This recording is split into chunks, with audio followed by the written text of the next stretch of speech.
picture you and Bill did at the rec center. Oh yeah, you saw it? Yeah, so he send it to me. Oh, okay, good. Yeah. My son up there with y'all. Oh yeah. How long is he here? Going back next month. Okay.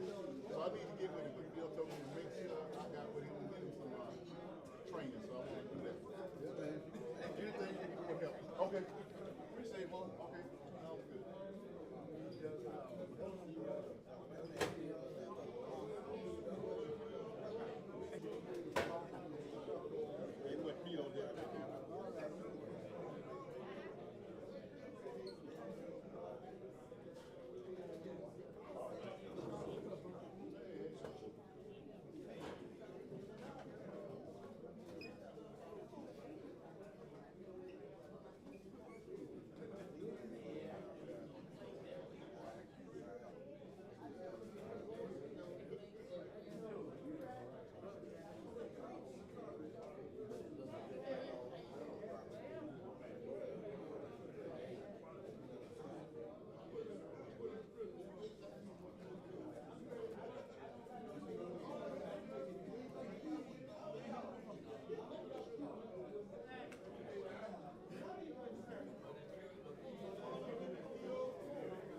I can't see now.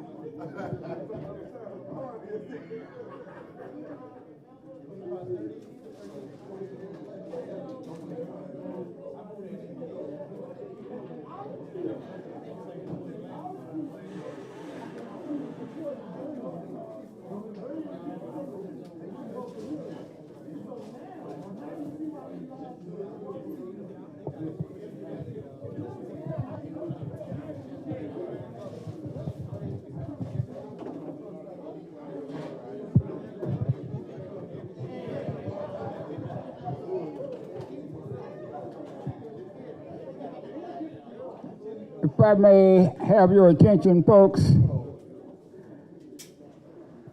Coach Simmons told me he would arrive at 12:15 because he has to be back in his office at 1 o'clock. So I didn't prepare anything to say, so I've been trying to delay until he gets here. Yeah, I thought of some old ones, but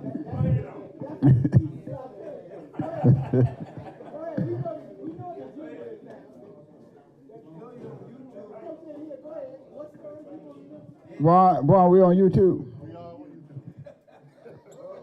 Okay, that one.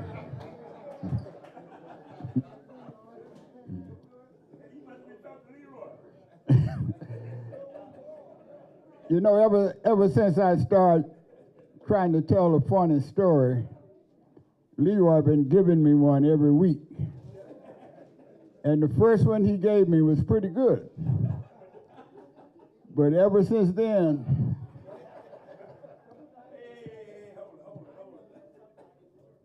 they just didn't. I thought for a deacon, there were some pretty strong jokes Leroy was coming up with.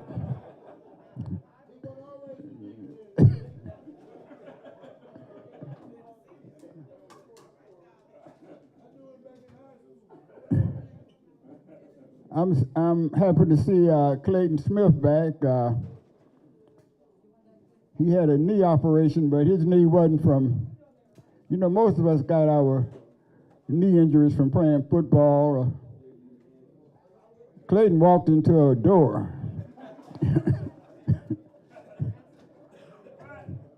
Tore up his knee. Yeah.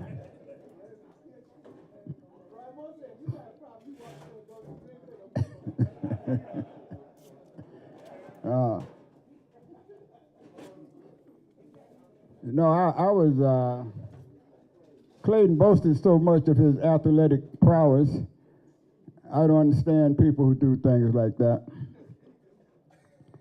So I looked him up, and I was disappointed to see that the boy started on his basketball team. Of course, the school only had 5 players.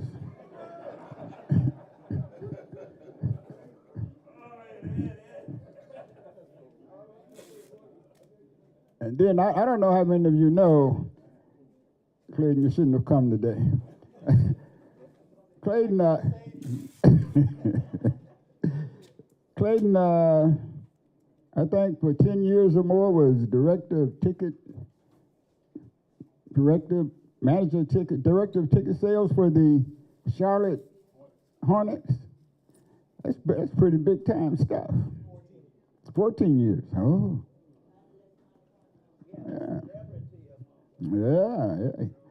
Yeah, he hung out with some of the big wheels. A lot of the people we see and watch on TV, he knows personally. Reminds me of that often.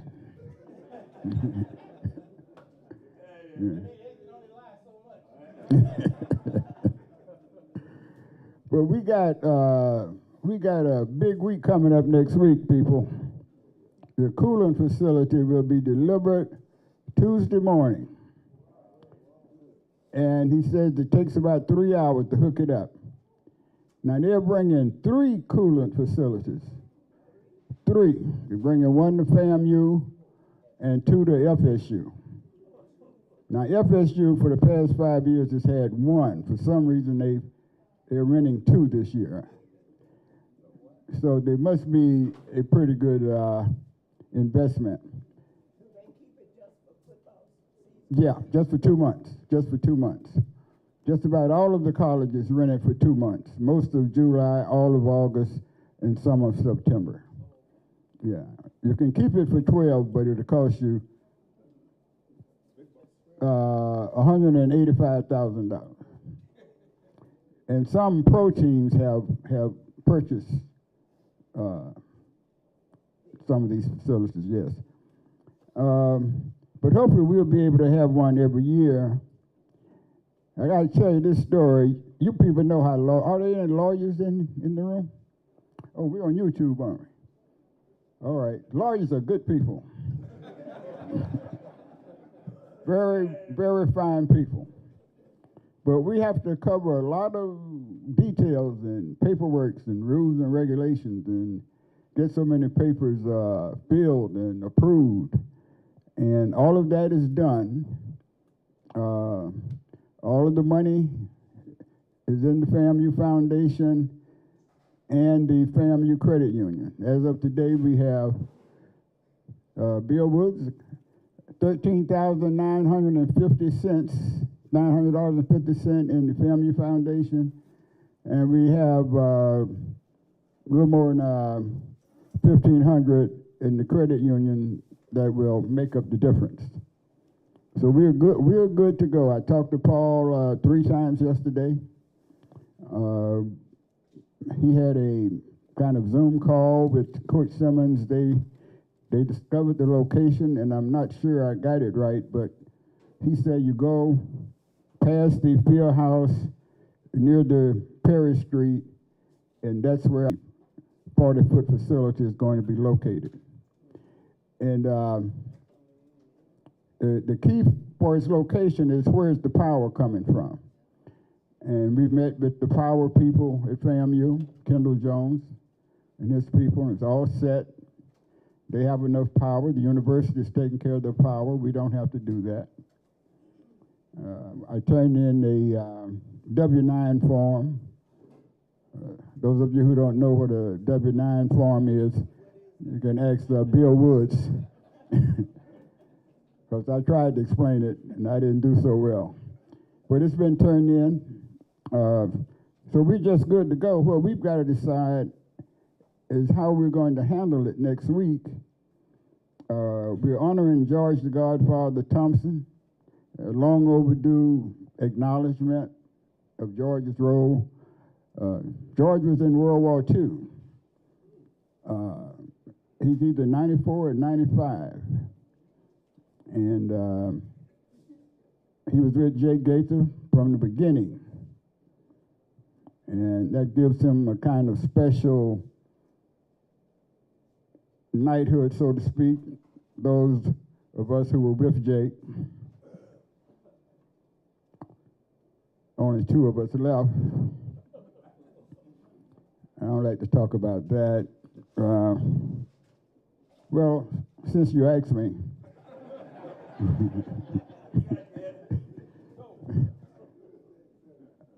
That was not from the beginning, but I was there 3 months after graduation, which was a scary thing to do, to be working for Jake Gaither right out of college. And I'll tell you this story that's not that funny with Jake. I had been on the job for just a few months when during that time, the sports information director worked out of Lee Hall because he had to do public relations as well. So I had a public relations boss and I had athletic boss. D.C. Collington, yeah. I came to work unusually late one day. I don't normally come to work late. But the secretary told me, you need to call Coach Gaither. And I got a little nervous about that. Jack, baby, I called the governor this morning, and I talked to him for a few minutes. Then I called Dr. Gore, the president. I talked to him for a few minutes. Then I called you, Jack. They told me you weren't in. You said the governor's in, the president of the university is in. Where is Jack? I said, Coach, this was an unusual occasion. It'll never happen again. But he was very easy to work for, very kind. But I was in awe of him as long as I was with him. But it was one of the highlights of my career for A&M. Yeah. And the way he operated with the director of bands, you know, they had their issues, but you'd never know it. Because whenever we had meetings, they were just warm and friendly. And I've told you that story, so I don't have to go over it again. Oh, I may? I think I can tell this story now. Is that right? Okay, we're on YouTube, and I'll repeat that story at the end of the program. But we weren't on YouTube the first time I told it. Yeah, okay. And we've got some new people, so there'll be 1 or 2 people who may not have heard it. I wonder where Coach Simmons is. Well, I know a story I can tell on YouTube that I haven't told before. Anybody else in here go to a junior college? Oh, really? Where'd you go, Doc? No, I meant anybody. No. Yeah, when they were all black. Oh, it was? Oh, okay. Well, when I was at Gibbs Junior College, we had a dean of students who was an extraordinary guy, extraordinary leader. And he was a Republican. No. Had a lot of great people at Gibbs, but this guy was especially special. He later became a member of the Board of Regents. But all of the students who went there had a lot of respect for him and the way he worked with us. So when I was working with Dr. Humphreys, Dean Cecil B. King, and Dr. Humphreys didn't know that I was in tight with a member of the board of regents. And we were playing in Tampa, the Florida Classic. It was in Tampa then. And I had a number of people throughout Tampa who had been invited to the president's box, and I had to get their credentials to them. And so Dean King, we call him Dean King, was at the hotel. And he said, "Where you going, Jack?" I said, "Man, I got to deliver all these credentials to the president's guests." He said, "How well you know Tampa?" I said, "I don't know Tampa at all." He said, "Well, come on, get in the van. I'll drive you around." I said, "I'm going to deliver the credentials." He said, "Get in the van." We delivered those credentials, made me late for a meeting the president had called back at the hotel. So when we got back to the hotel, Dean had a bad leg, I think, from one of the wars. Anyway, so he was a little late getting back to the hotel, coming up to the room. So when I walked in the room, Dr. Humphreys had been looking for me. And he said, "Where you been, Eddie?" And he didn't say it like that.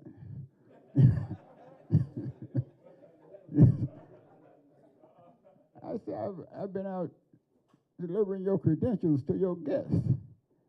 And he said, "It shouldn't have taken you that long." I said, "Well, Regent King drove me." Then he did say, "What the hell you mean? A member of the Board of Regents? Member of the Board of Regents been delivering my invitations to my guests?" I said, "What are you talking about?" And by that time, he looked up, and Regent King was walking in the door. And he said, "Regent King, come on in. You know Eddie?" And Regent King said, yeah. Eddie was one of my favorite students at Gibbs Junior College. And I kind of moved up a notch in Dr. Humphrey's estimation. So I figured as long as Dean King was on the board, I was probably okay. He was a good man, though. He came to my retirement dinner, and I didn't know he was coming because a certain person in here named Jerry did not inform me that member of the Board of Regents was coming to my retirement dinner. He drove up all the way from St. Petersburg. And so when I was giving my final retirement speech, I started talking about my daughter, got a little emotional, so I kind of cut it short. Then when I sat down, I looked out in the audience, and I said, I leaned over to Jerry, I said, "That looked like Regent King." She said, "Oh yeah, I knew he was coming." I said, "Well, why didn't you tell me?" And she said, "Surprise." Because I had a couple of good stories I wanted to tell about him, so I told Jerry later on, I said, "Let me tell you one thing."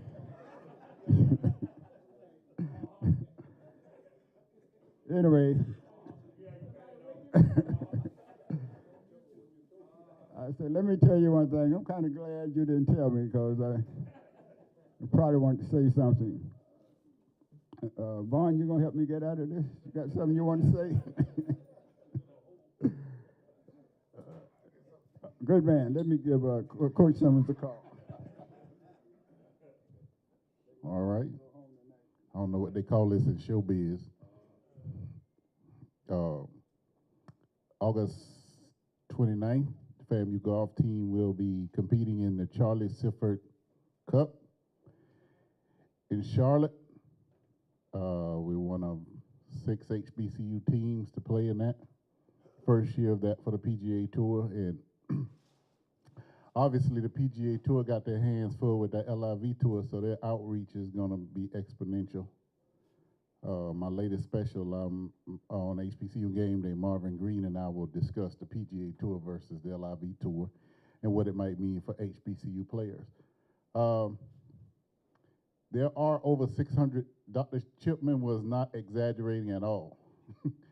There are over 600, they almost don't fit in the band room if you've seen the pictures. So he's had to divide them up into the orange band and I guess that's what happens when you're on international television at Louis Vuitton Fashion Show. The numbers just spike out of control. But they're happy to have them, and their shows are this weekend, so I don't know exactly their schedule. The parade is Thursday? Okay. And the performance at the Lawson Center is Friday? Friday, 2 o'clock.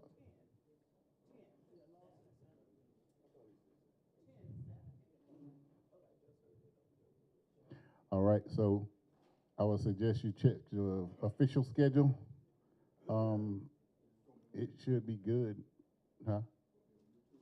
Oh, I don't know. That might have been a question for Dr. Chipman last week.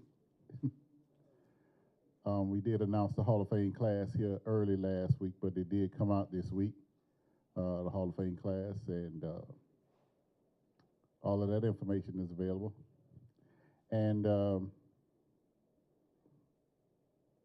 I'll let Coach Simmons say that. But the press box will be arriving on 5 trucks, or in five pieces, so I guess that's 5 different trucks next week. So what you're seeing in the progress in the stadium, they're almost finished with the bleacher part. The good thing about the stadium part is it's prefabricated. A.D. Smith went up and saw it, and he really liked it, and I think everybody's gonna like it as well. It kind of lifted up on the cranes and bolted and welded and connected that way. So while it looks like that part is really missing, it'll go up pretty fast. I think he said a total of about 2 weeks to have it fully functional with the press box.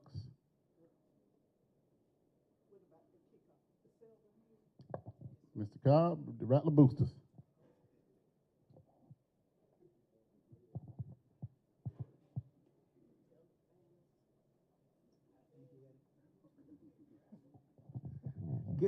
Good afternoon, fellow Rattlers.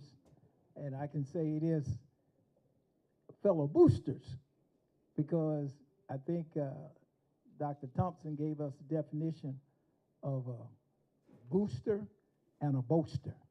So, so everybody in here are boosters. Dr. Walker, I just want to remind everybody that our kickoff for the volleyball and football team will be Saturday, August the 20th at the Lawson Center. The program will start at 12. The doors are going to open at 11 o'clock. Currently, we are only selling reserved tables. There are 99 tables left because we just sold the first one this morning. So I'm going to urge you to go ahead and reserve your table. A table will consist of 7 tickets, and there will be 1 volleyball player or 1 football player as a guest during the luncheon. After the luncheon, there will be Fan Day. Now, Fan Day is open to the public, and that will start after the luncheon around 2 o'clock. But one of the things that I would like to, I don't have to tell you all this, but I would like for you all to tell somebody else that we love our Rattlers. We love our student athletes. This is an opportunity that we have to show them how much we appreciate them wearing that orange and green. So please come out and support the Rattler Boosters in our fundraising effort. And we're going to have a good time because the March 100 is going to be there, not the 600, but a nice representation. Because I'll say this, it's a fundraiser. And one thing about a fundraiser, you can't have a profit if you try to feed everybody. The band would be comp. The cheerleaders would be comp. the football players and coaches will become. So we can't feed everybody. So there will be, for auxiliaries, there will be a smaller group. The Royal Court would be there. The SGA representatives would be there. And Mr. and Mrs. Venom would be there. So we want to have a good time celebrating our student athletes. So again, it's a fundraiser. We appreciate your support. And it's, again, August the 20th. And I'm going to thank you in advance for your participation. Tables are $400. And somebody said, phew. Remember, this is a fundraiser. We are supporting our student athletes. Every red cent profit will go directly into our athletic department for our student athletes. Okay, any questions? Any other questions? Well, Eddie, I tried to talk as slow as I could and extend the time. I see Coach Simmons hasn't gotten here yet. Did you check your text messages? Has he called you again? He's in the car now? Okay, all right. Okay, I'm taking my cues from Dr. Walker. And she reminded me to tell you all that this is the 50th year of Title IX. We will be honoring our volleyball team and the football team at our kickoff. Tell you a little story about the volleyball team. FAMU volleyball team is the first athletic team to win a SWAC championship.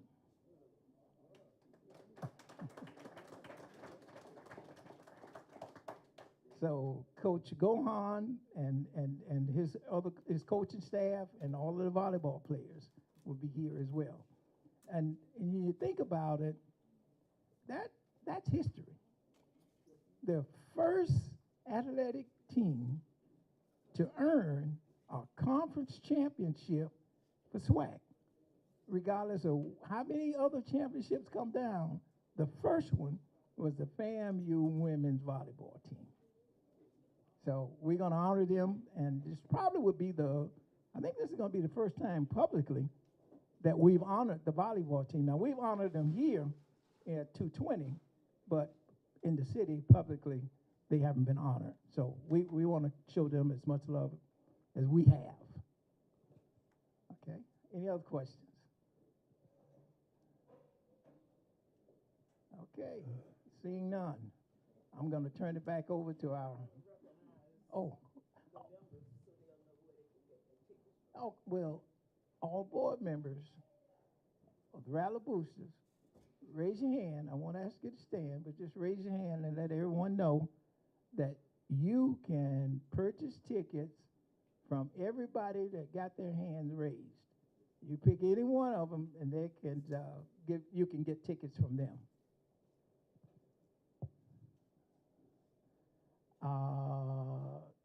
Okay, all right, thank you. I'm trying to think if there's something else that I could tell you. Why are we killing time? Well, we ain't killing time. The Alumni Affairs Office is here, right? We have Ms. Carmen Cummins and Ms. Regina Gardner. They've graced us with their presence here today. So let's give them a round of applause.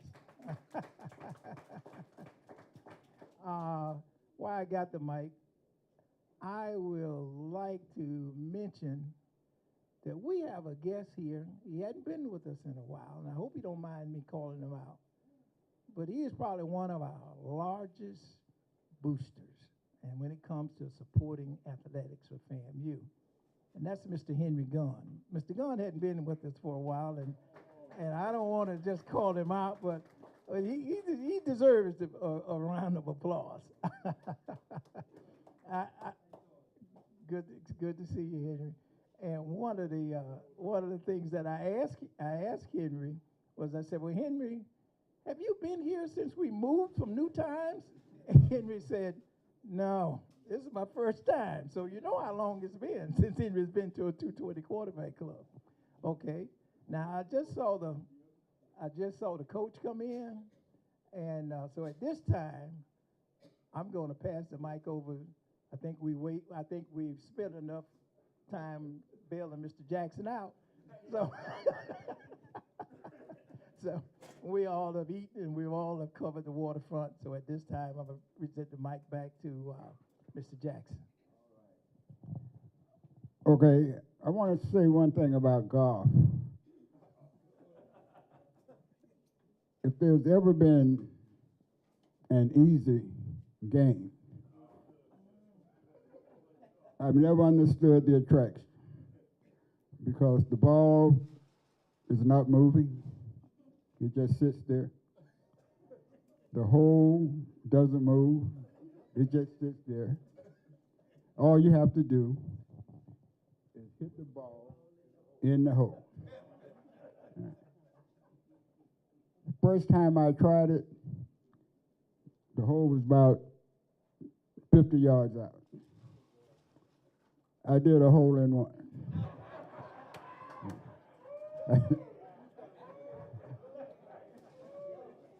I put my golf clubs down. I need a more challenging sport.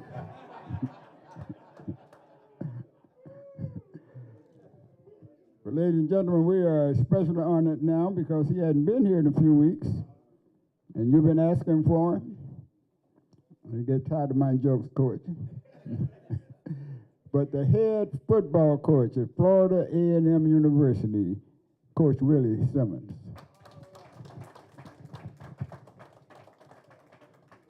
Yeah, I'm sure Tiger Woods will say it's a pretty easy sport too, Eddie. Good afternoon, everyone. It's always an honor to be here and to fellowship with beautiful Rattlers. And of course, it's been a brutally hot summer, and but we're getting ready to crank it up in about 2 weeks. So we're 2 weeks away from report date, August 27th. And we'll be I think 28th. We'll be reporting and have our first practice the next day on the 29th. So the guys are here. About 85, probably 90% of the guys are here. July, what did I say? Oh, my bad. We play August 27th. That's how hot it is. My brain frying a little bit. Yeah, so July 28th, we'll be reporting in 2 weeks. But yeah, so we're about 85 to 90% attendance this summer with our guys, and they're training, 5 days a week. And we obviously have had many conversations with Paul. I just left the AD, and they're working through the final details of the cooling station being delivered and getting that up and running so that we can make sure that our guys are being able to navigate this brutally hot summer because it's gonna be a scorcher. And obviously we want to make sure the guys are taken care of, and we've had to tweak how we practice our schedule a little bit from how we did in years past to be able to utilize it, not just in the case of an emergency, but throughout the practices.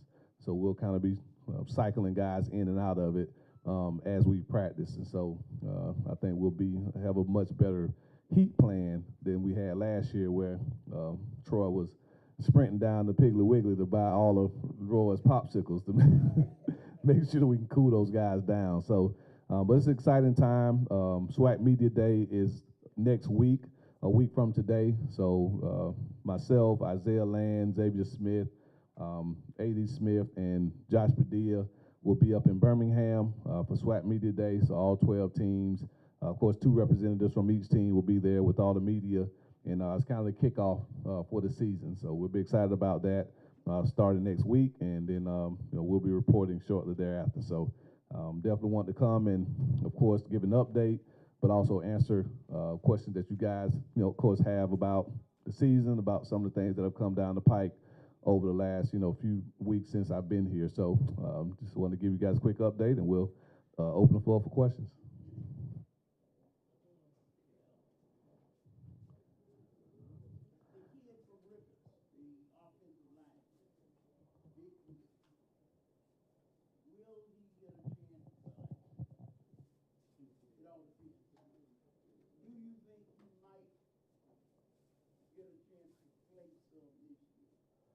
So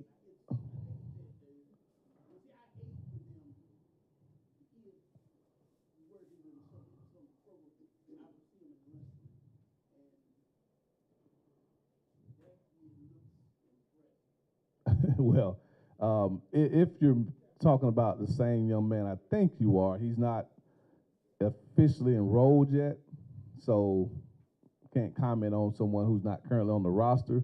But just rest assured that anybody who makes it to training camp, they're going to have every opportunity to play, just like the other 109 guys with them. So, spring is 15 days to get back in the swing of things and get the guys who didn't play maybe as much in 21 their first real experiences. But when we hit training camp in 2 weeks, we'll have 10 or so newcomers that we got to figure out pretty quickly what they can do, and hopefully he'll be in that mix.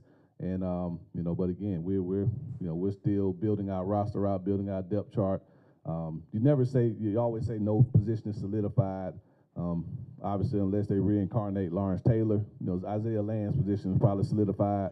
But that's what competition is. We do feel like we have the deepest roster that we've had in my coaching career, at every position. So it should be fierce competition every day.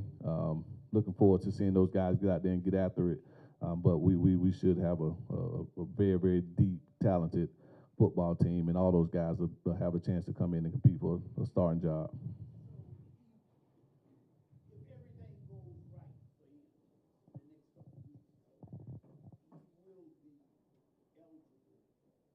Well, with the transfer rules, if you leave an institution eligible, you are eligible to compete at the next institution. So any young man that transfers to our place eligible, they will be eligible to play this year, and there won't be any limitations as to their practice time or anything. So, any guy that's out there is going to get every opportunity to show us every day what they can do. And the best 11 guys will take the field against North Carolina on August 27th.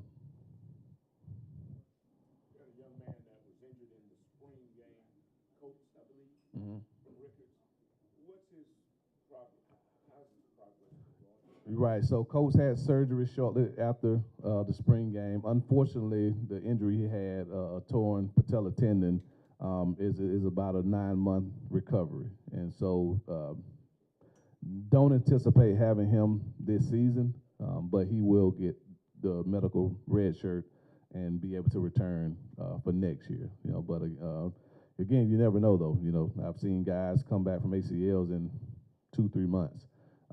So if he's able to, obviously we would love to have him, but we feel like we have a pretty deep running back room to not have to try to rush him back, because obviously whenever you're dealing with the knees, you don't want to try to push that back too quick. I mean, my goal is that he can be a 220 member and walk in on his own accord, and not have his knees shattered from us trying to rush him back on the field just to play 3-4 games of football.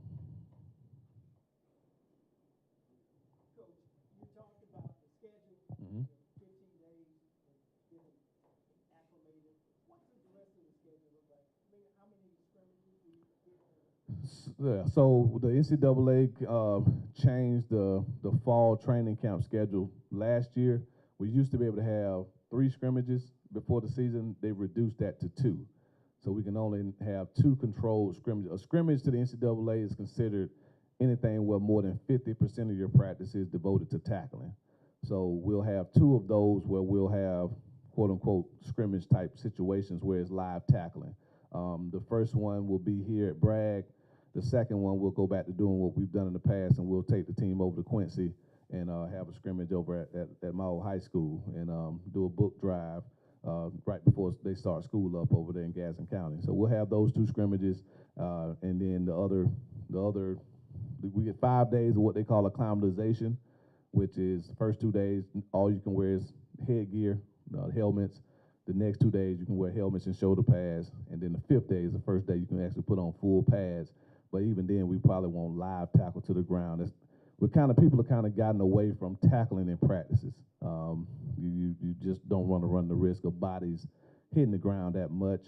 And so, we're reducing the practice time just because of the heat. So last year we were on the field hour and 45 minutes of actual on the field time. So getting creative because, again, the good Lord is opening that sky up, and the sun is getting closer and closer to us, it seems. And so we got to make sure that we can protect these young men and not put them in harm's way. Don't know if many of you saw, I know we got some Cowboys fans here. Marion Barber, who passed away recently, they just released yesterday there was a heat stroke, believe it or not. And so definitely it's a coach's worst fear is to lose a player to some type of heat-related, illness. So we've got to be really, really smart. It's one thing to get them in shape, but you got to be smart about how much you run around in that hot sun this year until Eddie builds us that indoor facility that he promised me. We can get in there at 75-degree weather. He's working on it. The cooling station? Yes. So that's what I said. We will be utilizing it periodically throughout practice. We'll have guys go in for 2 minutes at a time, 2.5 minutes, and that's typically all it takes to get you're really just trying to get your core body temperature back down. And go in there for a couple of minutes, get your core temperature down, and it refreshes you to now you're back to be able to run around full speed and, that type deal. So very excited about having it, and we can't wait till it gets here to start utilizing it, ASAP.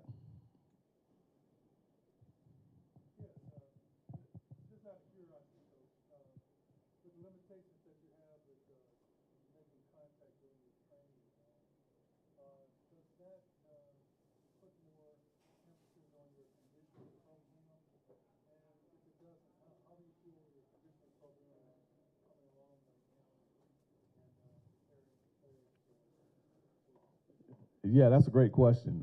With the limited practice times, you only get 25 practices before the first competition, right? And no more two-a-days, definitely no three-a-days. Of course, you guys played, but when Eddie was playing, they were doing three-a-days, and but now they've even done away with two-a-days. So one practice per day. You have to give the guys at least 1 day off per week. And so those 29 days that they designate for training camp, we get 25 practices within that time frame.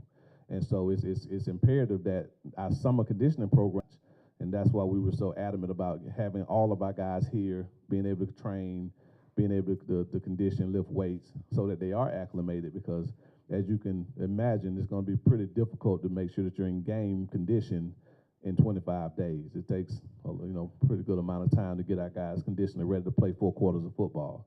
And so Coach Cole has done a great job with the guys.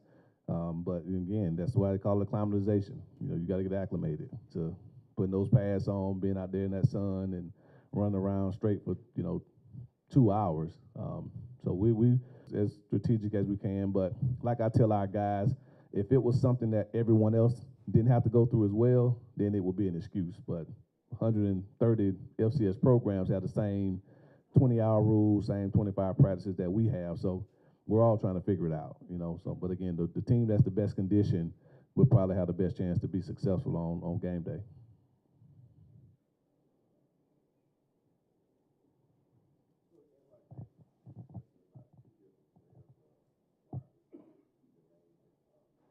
Mm-hmm. Probably a good thing, but and who's the other one?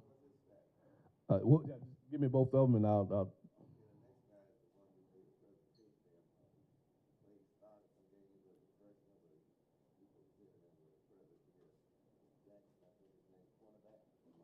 Herman, yes. So Herman is no longer with the program.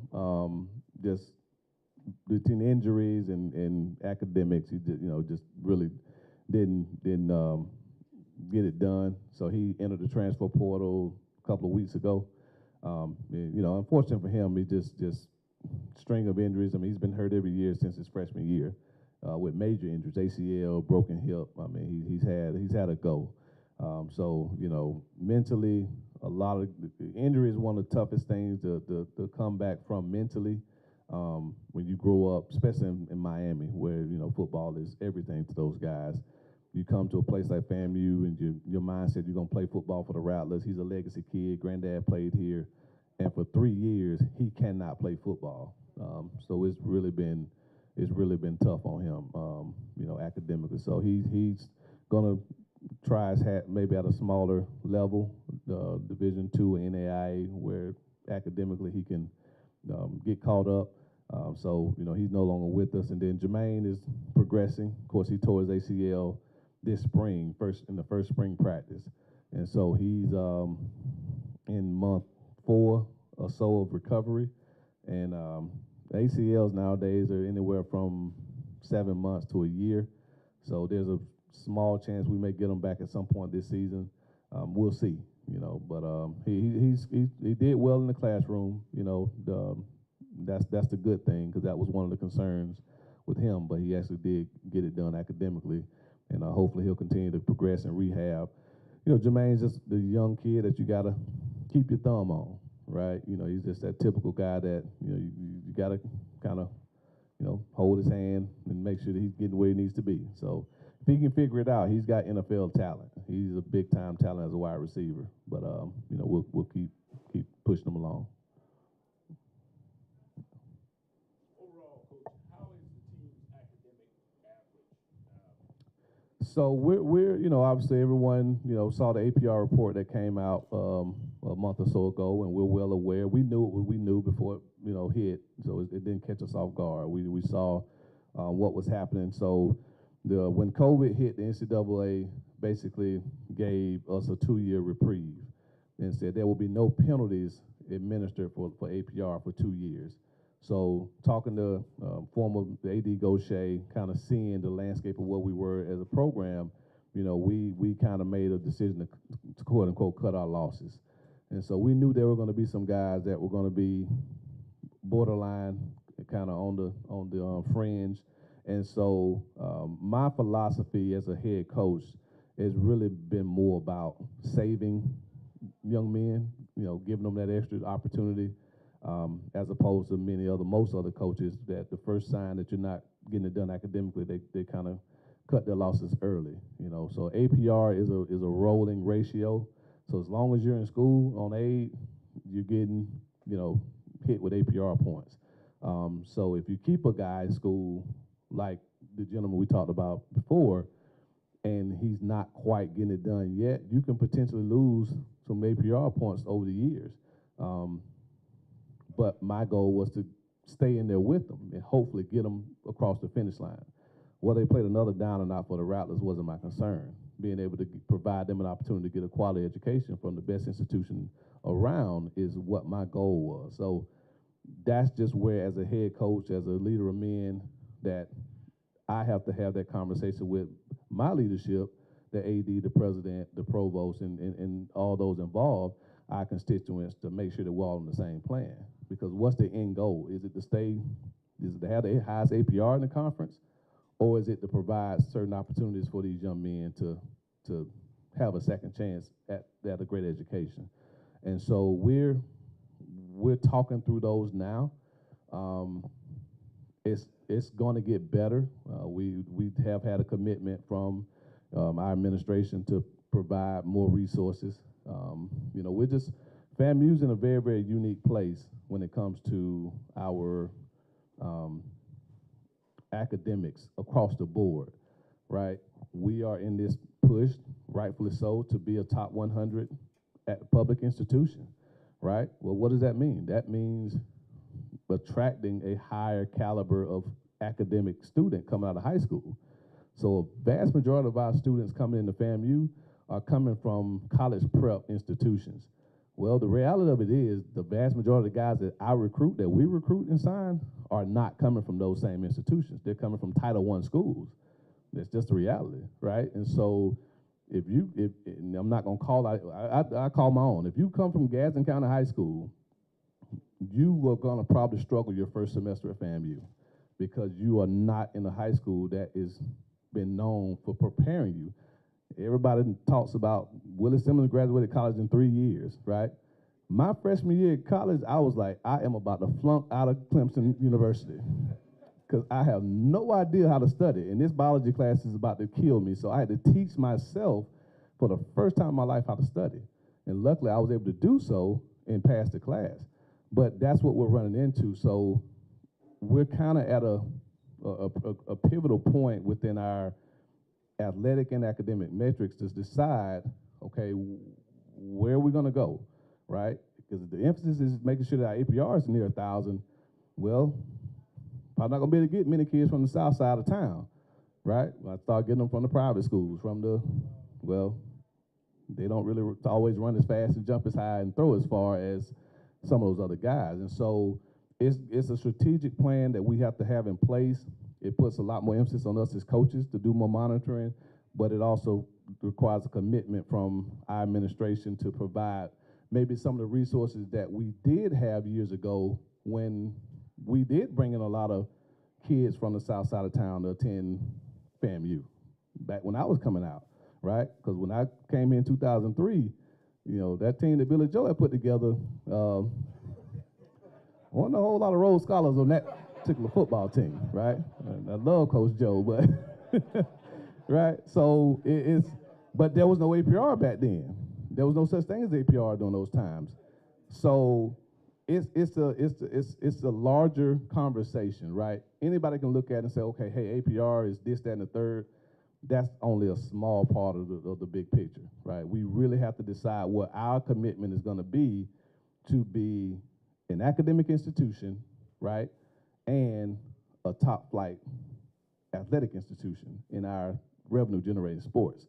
Because the reality of it is, the school that Troy and I attended, they bring in a lot of guys that are below the metrics, a lot, right? Other schools that are very, very close in proximity to Florida A&M University bring in a lot of guys that are below the metrics. But the difference is they provide the resources for them to be successful, whereas right now we don't have as much. So that's the conversation, right? I mean, we want to win. Okay, well, there's a reason that the Rices, the Vanderbilts, the Stanfords, the Northwesterns of the world aren't winning as many championships as the state institutions in their respective conferences, because they get to get guys in under the threshold. You ain't getting a Rice if you don't see. It's not happening, period. So guess what? When's the last time Rice won a conference championship? It's been a while, right? And so, but that's the conversation that's got to be had, right? Because we're not going to slow down on the academic side. We are going to get into the top 100. But how does that affect football, track and field, basketball, some of those sports that still recruit kids from, Title I schools that need those resources to come in and be successful? And if they don't have them, they're probably not going to. So, but we have a plan. We've had multiple conversations about it. I feel really good about the direction we're headed in, and but as a head coach, it's my responsibility. They're going to win championships, and they're going to graduate, right? And it's going to take everybody involved though to make that happen, right? Can't just, because I tell people all the time, I got 11 coaches, including myself. We can go and check every class that our quote unquote challenge guys have. We can walk the highest of 7 hills and check all those classes. Now, when it's 3rd and 5, and we don't make that key adjustment and don't get that first down, I don't want to hear it. I don't want to hear what coach. They can't coach. You're right. We can't coach because we've been walking through checking classes all day. We're not watching film if that's what it takes, right? So where do you draw the line? Okay, we need the resources. But we've had that conversation, right? Dr. Robinson knows that. Dr. Edinson knows that. Mike Smith knows that. And we all have agreed that if we're going to move the needle, it's going to take a collective effort. It's got to be more than just the coaches that are responsible for checking classes and doing those things. So we won't be in a position, APR, we made a tough decision to cut our losses over the last couple of years because we knew that we were free of penalty. By the time the penalties start back, we'll be above board where we need to be. So, but that's a good question. I know everyone's, it's kind of elephant in the room, but it's part of it. Is it possible that, and I'm not volunteering anybody in this? Yes. Yes, if you want to walk around and check classes, please do so. But we would have to have a list of students and things like that and be approved to either check the classes or kind of. We have a stack of volunteer forms taller than me, waiting in Gallimore Powell for help. So anybody who wants to assist us in any of our endeavors And it doesn't have to be checking classes, right? We have some retired teachers, a lot of retired teachers. If you are fluent in math, English, writing, those are the subjects that our guys are struggling the most. If we can get help with math and reading, our guys will do a lot better. And so, you know, yeah, if we have people who are willing to volunteer their time to commit to, you know, tutoring these young men and women, then yeah, we definitely love to do so. Not Eddie.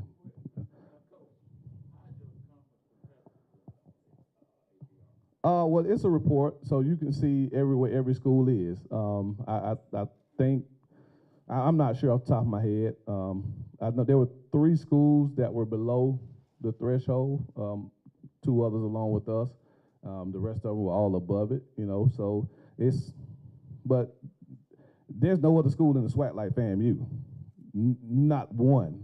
So that was the kind of the difference between the MEAC and the SWAC. The MEAC was kind of the quote-unquote academic conference where you got FAMU, Howard, Hampton, you know, A&T. I mean, when you look at that list of top HBCUs, they were filled with MEAC schools, right? So we're kind of the creme de la creme going to the SWAC from an academic model. And again, I've been in SWAC for a long time, and I love the conference, but comparatively speaking, the academic requirements, the admission standards, the acceptance rates of FAMU pale in comparison to the other schools. I mean, some of those schools are 50% acceptance.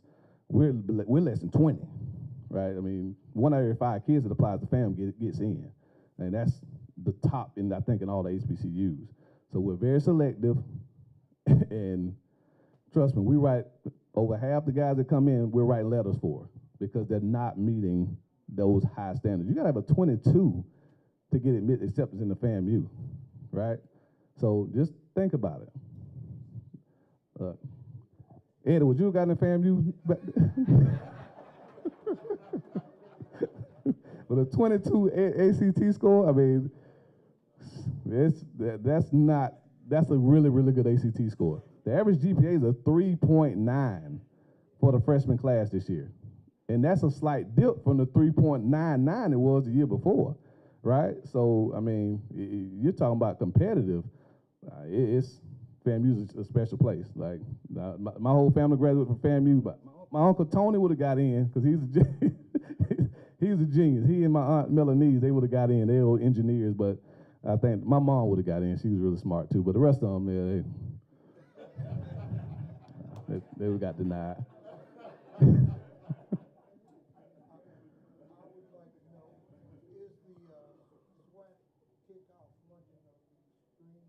SWAC Media Day?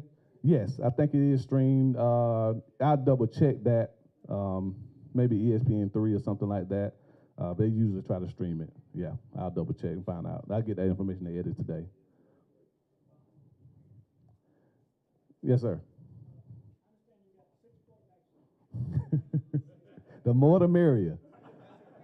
We got 7, counting Eddie. He's number 7, by the way, but we got 7. So if we get down to him, we're in trouble.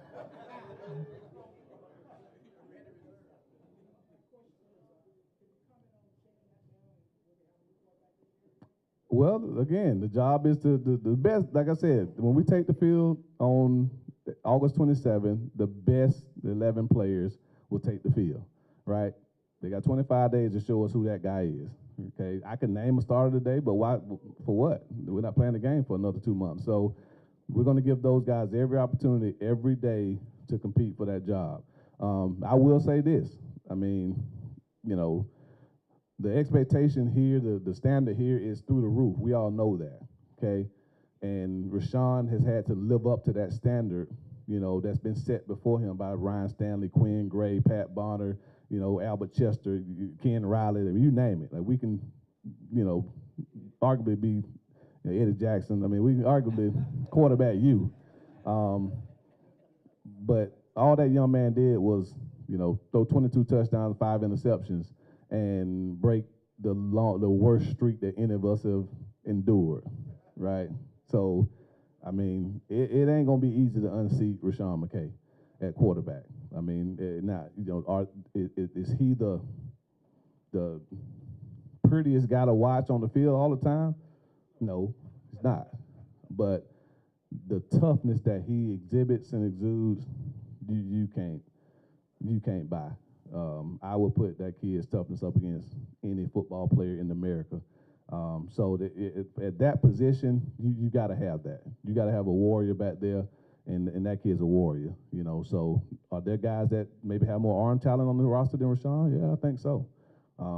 But I know for a fact that the first play of the game against North Carolina, if we turn a guy loose and he comes and hits Rashawn smack dab in the chops, he's gonna get up.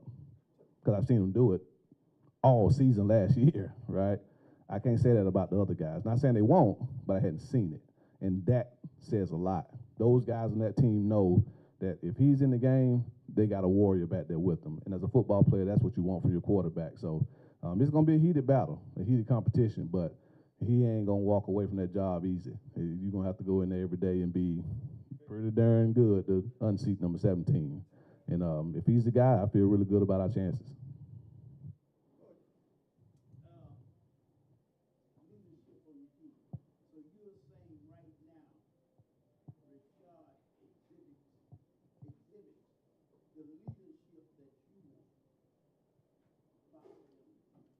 Well, there's no question that Rashawn's one of our leaders. And that's not by my accord. Before the Classic, we voted for permanent team captains. So what we do during the season, every game, we'll designate another guy to be the captain for that game. So the guys that go out for the coin toss, they're the ones that's been designated as captains for that week. So we always pick an offensive player, a defensive player, and a special teams player. So you'll see 3 guys go out for the coin toss every week. Well, before the Classic, we submitted every name, and every player had to vote for 3 guys to be permanent team captains. Rashawn was one of those 4 team captains, as voted on by his teammates. The only guy that got more votes than him was Marquise Bell. So he was the second highest vote getter on the team, right? So those guys, because they see him work every day, right? They see him in the weight room. They see him on the, I mean, he's just one of those guys, right? I mean, he's just a hard-nosed, tough, old-school throwback football player. You know, like I said, he kind of, he kind of reminds you, he reminds you of the guys that, the Albert Chesters of the world. I mean, I don't think Albert was throwing. I don't think they threw the ball in the 7-8 championship game. And I love Albert. He know back then. I was riding with Coach Hubbard at Jacksonville, and he was talking. They didn't throw the ball. They ran it every play. But he was tough, right? And if you have a tough guy as your quarterback, you're going to have a good football team. And so he is a leader. Will he be the starting quarterback? I don't know. We'll see. But, again, he will be a leader regardless of whether he's taking the snaps or not. And that's one of the great qualities about him. So, but he's not the only one. We got some other guys that fit that bill, too.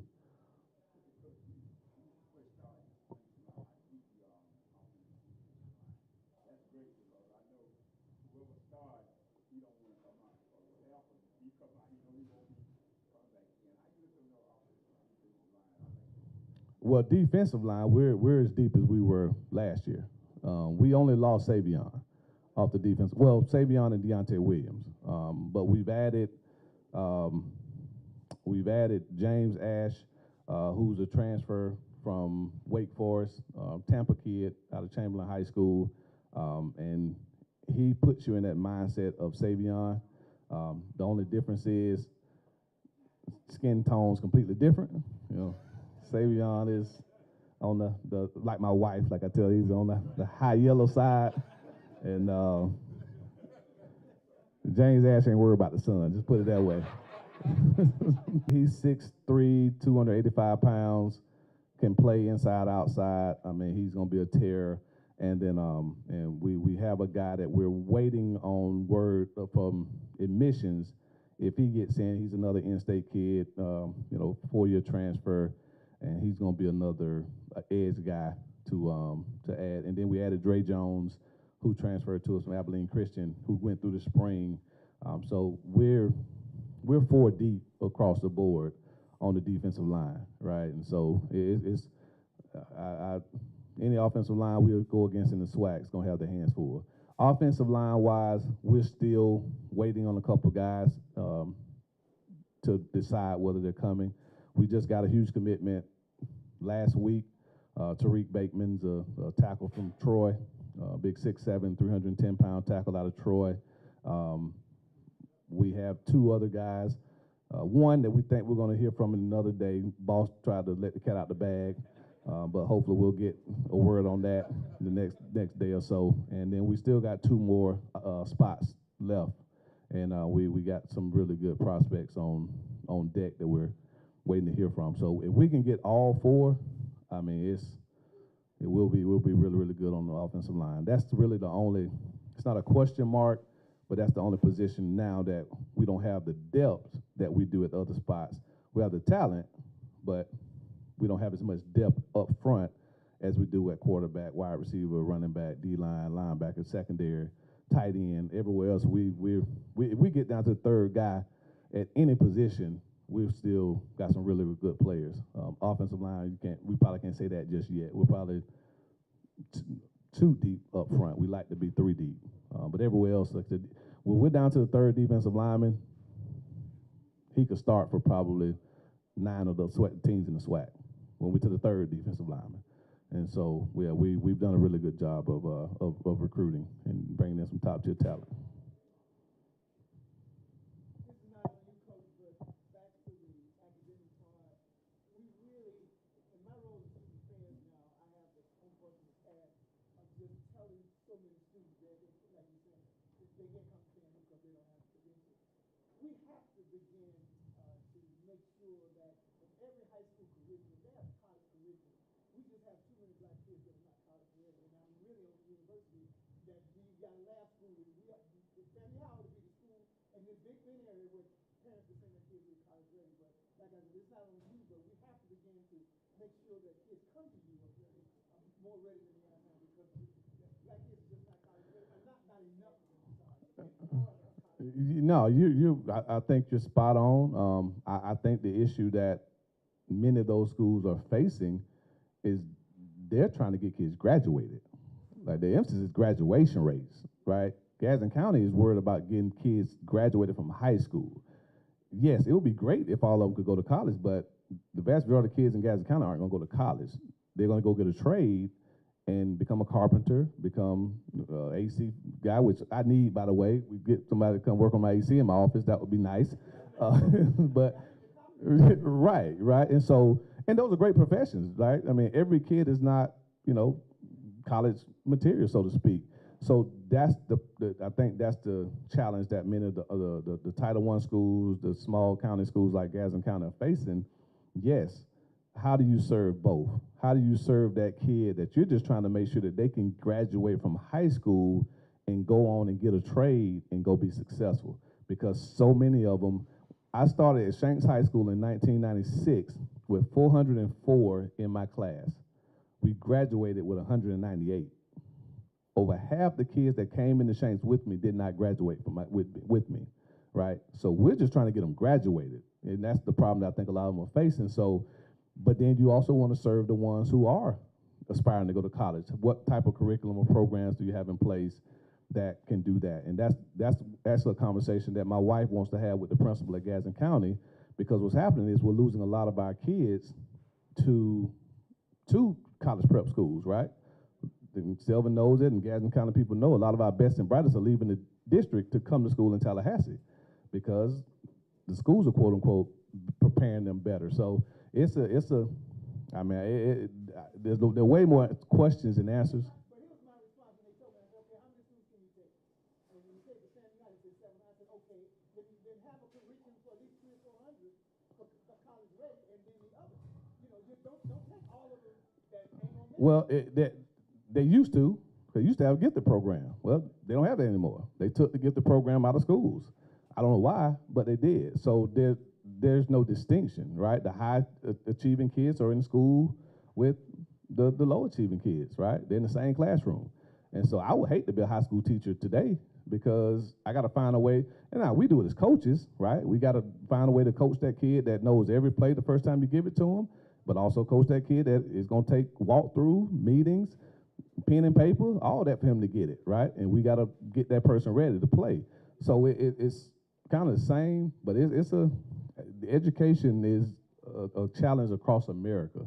And it's the haves and the have-nots, and the gap is widening for the resources that the haves are getting versus what getting. And it's a sad, the state of affairs that we're in, and it's, the reality of it is FAMU's kind of caught in the middle, because we used to be that school that if you couldn't get it, you come to, I get that now recruiting, right? Because they'll call me and say, hey, I got a kid for you. I'm like, okay, well, who else recruited him? Nobody. Well, why do you think he gonna? It's a reason for that.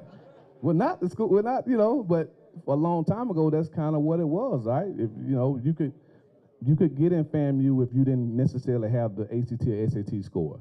And you could go and be successful, right? That's many of the stories that I hear when I go talk to alum.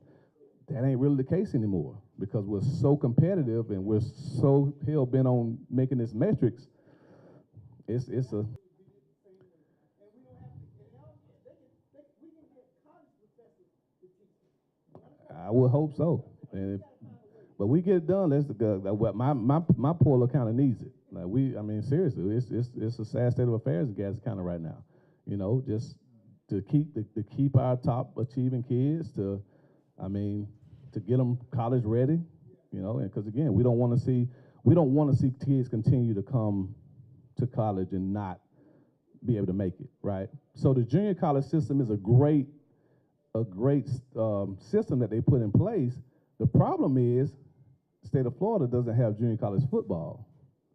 So we can't tell that kid that we signed that's not academically ready to come to FAM to go to TCC for a semester and play and then come back. He can't, because there's no junior college football in Florida. So basketball can do it, baseball, all the other sports can, football can't. So we're kind of the odd man left out in the whole equation. He can't get in here. Like, we got some kids that really want to come and walk on that can't get in school. And it's like, well, sorry, we got to figure out what to do.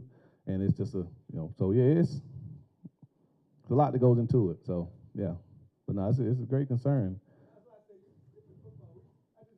Nah, it's simple. I got little kids too. We got I got a rising 10th grader.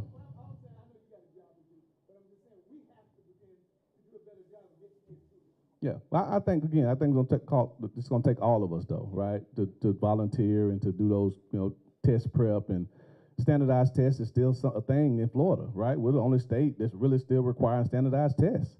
So making sure our kids are prepared to pass the ACT, the SAT, is still a very, very critical thing when it comes to recruiting here in this state, whereas other states you don't have to take it, right? And so we'll recruit a kid from a certain part of the state that his only in-state offer might be FAMU. Now, he's got offers from other places, so guess what? He ain't taking the test yet, because he's been told, if I want to go to school in Alabama, Georgia, anywhere else, I don't have to take the test. Well, I'm like, well, to get in FAMU, you still have to, so please go take the test. Well, they're going to go Christmas tree it just because they got to take it. So the changing landscape of college athletics is really, really putting a stress on established institutions that we've had for years and years and years. But you got to be able to change with the times, and that's all a part of growth. And so we'll have a plan for it.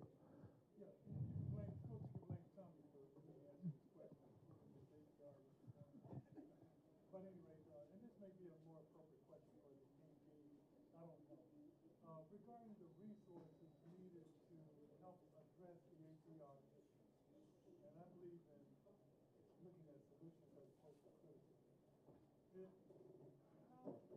Are there resources that support groups, for example?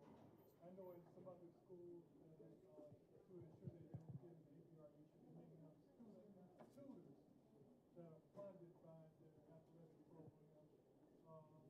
Is there something that is there a list of resources like that support groups and like ours can help to provide?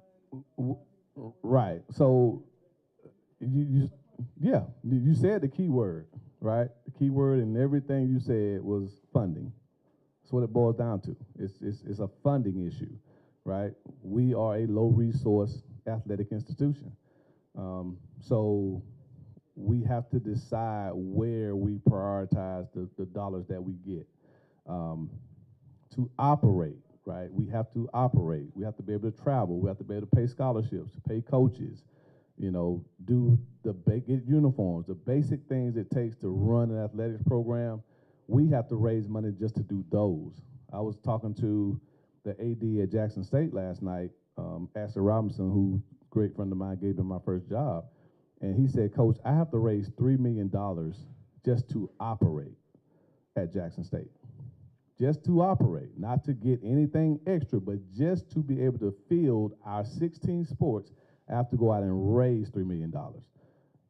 I mean, that's the reality that we're all in, right? And so when we do that, well, if there's nothing left over, we can't pay students to come tutor our kids because there's no money left over, right? And so that's where a lot of the things that we do have to come from those other type of sources. So I think the key for us in this landscape is to be creative, right? We have to be innovative, we have to be creative, and we have to find ways to push the envelope to say, okay, how can we get these resources maybe that we don't have to quote unquote pay for all the time, right? And find some creative ways to do that. So I'll use this example, and then I know we're running short on time. When I was at Prairie View A&M, the problem that I faced along with the soccer coach was that our fields were terrible. We had the hardest time practicing because our fields just were so bad. The football practice field and the soccer practice field were just horrific, right? We run the risk of somebody rolling their ankle, tearing their knee up every time we go out there. So we started asking the question, it was like, well, it's Prairie View A&M University, right? Just like it's Florida A&M University. The A stands for agricultural. How in the world are we having field problems? Because we didn't understand as two first-time head coaches that it costs money to go out and manicure fields and keep them up, right? So our soccer coach called his buddy at Texas A&M in the same system and said, how much does it cost y'all to maintain y'all fields? Because a huge part of our athletic budget was going towards field maintenance. You wouldn't imagine how much it costs to maintain a football field and to maintain it. It's hundreds of thousands of dollars a year to maintain those fields, right? So his buddy at Texas A&M said, it don't cost us $1. It's like, what do you mean? He said, our students maintain our fields. They have, I think it's, what's the type of agriculture department at Texas A&M that part of their work study or whatever is maintaining the athletic fields at the university. So the students are getting credit for it, but the athletic department ain't paying for it. So a school that has the largest athletic budget in America, Texas A&M has the single largest athletic budget in the United States, pays $0 for field maintenance. Whereas FAMU, Prairie View A&M, Alabama A&M, other schools like that who are low resource pay hundreds of thousands of dollars in field maintenance because their students maintain it. Well, FAMU doesn't have a horticulture department. So what's the solution? Well, if we started a horticulture program, problem solved. But that's not my call, right? I can't do that. So again, but it's being creative and finding solutions like that. Vaughn can speak on that. We talked in detail about it, about the communications department. Well, is it UF, University of Florida, is run from through their journalism department. So UF, who has one of the largest athletic budgets in the country, doesn't pay. They have to pay their video coordinator, their SID. They go, or their students, they go through their journalism department. Well, we don't. We have to pay our sports information director. We have to pay the students that come in and do those type of things. So it's finding ways, our strength coach, right? Even the head coach, for example, at Middle Tennessee State, where Troy and I worked, their head coach, and I'm not gonna say his salary, a lot more than mine, but a huge percentage of his salary comes from teaching. He teaches one hour class a semester, a football class. And because of that, the school can pay some of his salary. Florida A&M doesn't pay any of my salary, not $1. The athletic department pays some, the Alumni Association pays some. But there, the school pays some of his because he teaches a class, right? So again, it's schools like that that are finding those creative little niches to say, okay, well, let's find ways to do what's legal. We're not asking to do anything illegal, but our strength coach, who is one of the best in the business, if he taught a class in the School of Education, health and fitness or whatever, guess what? You can probably pay them $30,000, $40,000 more dollars, and not run the risk of another school coming in and stealing them away from us, which is what we're risking. So it's going to take those type of conversations and things like that to move the needle. You know, and again, it's nothing that other schools aren't doing. We just got to figure out a way to be cutting edge and, you know, not worry so much about what the Board of Governors is going to say about some of the things we do. Yeah.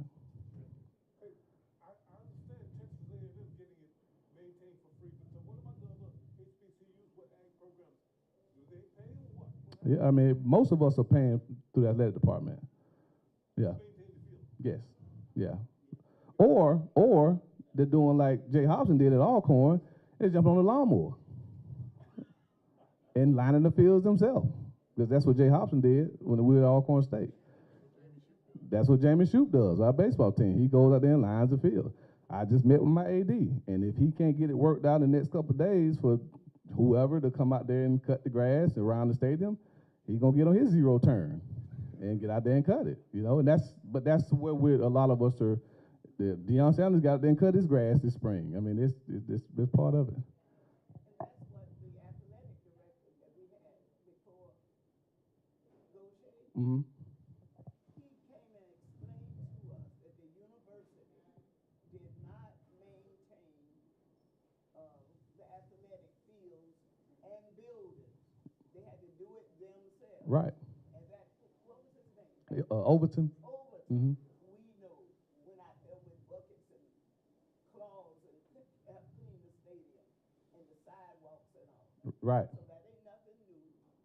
Yeah. And that is what happens at the HBC. Right. And it's not just it's low resource institutions. Yeah. So you gotta I mean, athletics cannot be funded by the university.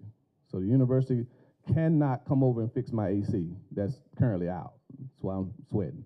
So because Gallimore Powell is not an academic facility, it's an athletic facility, and so that's the difference. Also, a new building at Florida State, right? That's why coaches throughout the state of Florida are all trying to build better facilities because they're behind across the street, right? Their football building is not their own. They share it with the university, right? That castle that they have around that stadium, only a corner of it is devoted towards football. The rest of it is all administrative. And that's how they were to build it, right? So they got it done, and but that's what that's the landscape that we're in, and that's why fundraising is important. That's why people willing to volunteer their time and effort and energy and resources is important. And but again, it's like I said before, if it was something that was only exclusive to FAMU, then I'd say it's a crutch, right? It's the reason we can't be successful. Look, every school